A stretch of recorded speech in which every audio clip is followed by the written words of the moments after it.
here in San Diego, California, here in this commercial flat roof, and there have been multiple leaks on this roof.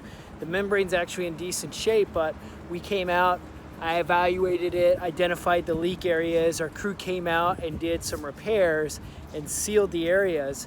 Now they're experiencing 1 or 2 more leaks. So my job now is how do I identify those areas that are leaking? So I'm going to go through and I'm going to identify the membrane areas where it's leaking, and I'm going to use this spray paint to mark those areas so when our crew comes back, they know exactly what to repair. So when you do a commercial repair, you want to make sure that you remove all the debris and wash the roof.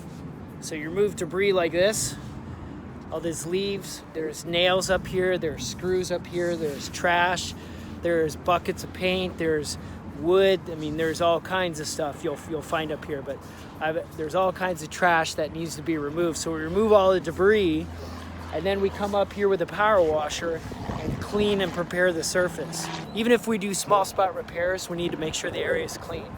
A lot of the leaks that are on this roof are caused by other contractors. Like, I'll give you an example.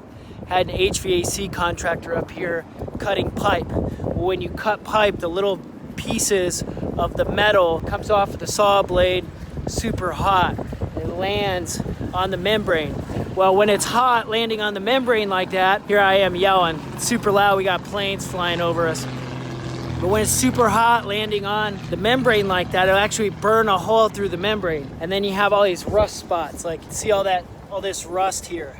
Okay, that's the pieces of metal over the course of time. Just, obviously it's just gonna turn to rust and they blow away or disintegrate over time. But those holes then cause leaks. So that's the main issue with this roof. And then on top of that, when the HVAC companies and those systems were put in, the repair that was done, left a lot of gaps. So we need to come in afterwards and tighten things up. So that's it.